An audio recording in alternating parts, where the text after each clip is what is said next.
Como habíamos prometido, vamos a hablar de don Antonio Berrío, que era un soldado español que llegó a las Indias allá por cuando tenía él 60 años. Sí. Era 1580. Singular. Poco cuesta calcular que había nacido en 1520.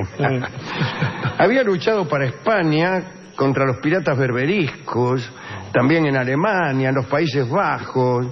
Bien, esas luchas que tenían los españoles. Había luchado bajo las órdenes del duque de Alba y eso. Berrío se casó, ya bastante mayor, a los 54 años. Su mujer era sobrina del famoso conquistador Jiménez de Quesada, que había capturado el tesoro de los Chibchas y que había fundado el reino español de Nueva Granada. Muy bien. Quesada era rico, pero tenía la siguiente ambición. Quería ser el tercer marqués del Nuevo Mundo, después de Hernán Cortés y de Pizarro. Para eso Quesada buscó el Dorado, porque ese era el trato que había hecho con el rey de España.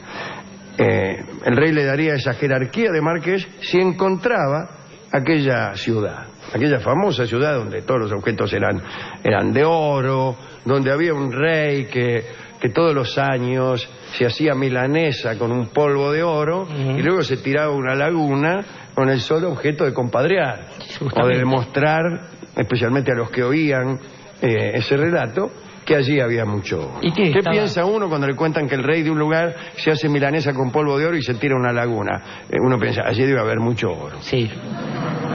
O bien el oro no tiene ningún valor, que también sería una manera, no era la forma en lo pensaban los Pero españoles. allí no tenía ningún valor. Qué bueno es estar en un lugar donde el oro no tenga ningún valor y traérselo a un lugar donde sí lo tenga. A cambio de es espejos de el colores. principio central del comercio. Exactamente.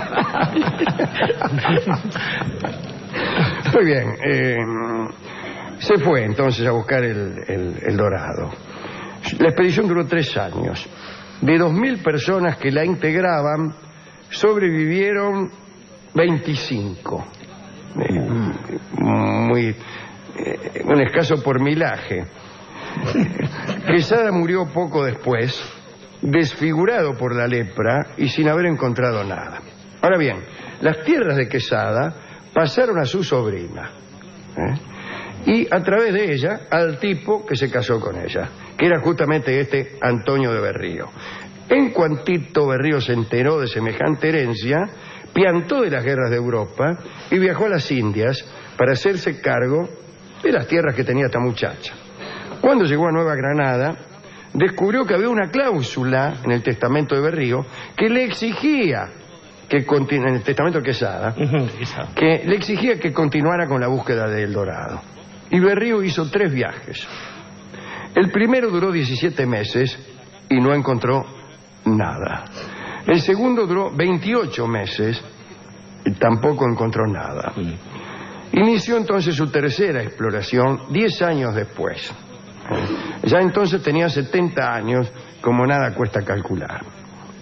El plan de aquel viaje consistía en bajar por el Orinoco y en determinado momento debían abandonar el cauce central y desviarse, ya que según algunas notas que habían encontrado, por ahí andaba la ciudad dorada. Era una expedición pequeña, con menos de 120 hombres. La mitad de ellos fueron por el río, en 20 canoas, a las órdenes de Berrío, es decir, los hombres estaban a las órdenes de Berrío. Y la otra mitad, con 200 caballos, por la orilla, a las órdenes de un viejo soldado que ya había estado sirviendo a Quesada. Viajaron durante un año, y empezaron los problemas. Primero apareció una peste que mató a 30 españoles.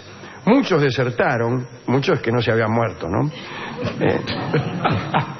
Y para evitar las deserciones, Berrío ordenó que sacrificaran a todos los caballos y luego fueron comidos, porque no era cuestión tampoco de desperdiciar. El tipo había leído mal la historia de Cortés, ¿no? Sí, claro. En vez de quemar las naves, quemó los caballos. Más tarde fueron comidos, incluso algunos soldados que tuvieron la mala suerte de encontrarse con tribus de caribes, cuyo plato preferido, como usted bien sabe, era el hombre al asador. La expedición continuó, maltrecha y sin destino, Finalmente lo único que querían era seguir el Orinoco hasta llegar al mar. Con eso nos damos por satisfechos. Berrío pudo llegar, cruzó la isla Trinidad, aquella que hay en la desembocadura, y luego a Margarita, que es la otra, y allí se refugió con sus hombres para lamentarse con tranquilidad de su fracaso. Pero en poco tiempo empezó a surgir de nuevo el fervor por El Dorado. Había gente que contaba que había aparecido un tipo llamado Albújar, que había pasado 16 años en la selva, y el tipo decía que era el único sobreviviente de una expedición al Dorado, casi olvidada. Por toda la isla circulaban distintas versiones de esa aventura. Se decía que Albújar había estado a cargo de las municiones de esa misión, que las municiones se habían explotado, que Albújar había sido condenado a muerte de una forma especial, lo habían dejado a la deriva por el Orinoco en una canoa, que los indios lo habían rescatado y lo habían cuidado.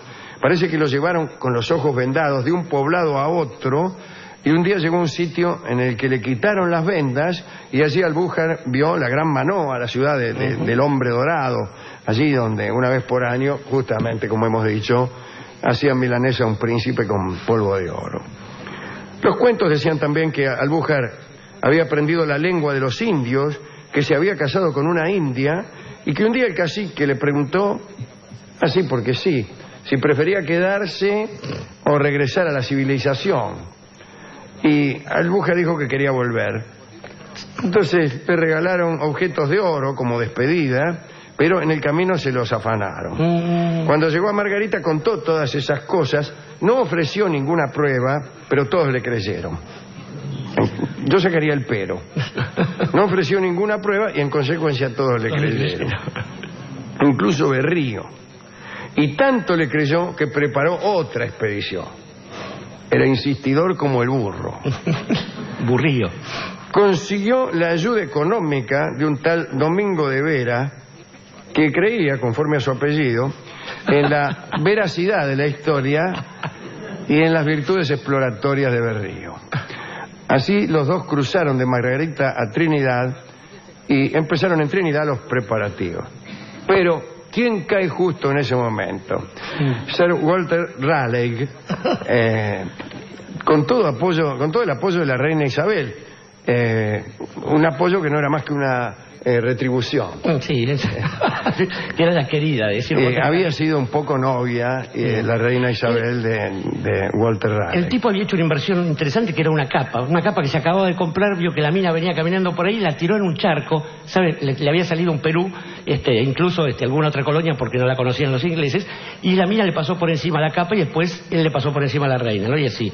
Ese fue un gesto que luego tomaron todos los caballeros de todo el mundo y que hasta hace muy poco era clásico en las historietas. Sí, señor. Había un charco y el tipo se sacaba el gabán y lo ponía. No, otra cosa es el pasodoble ese que dice pisa morena, pisa con garbo, que un relicario me voy a hacer con el trocito de mi capote que hayan pisado tan lindos pies. Qué lindo. Es decir, el tipo había tirado su capote sobre el charco.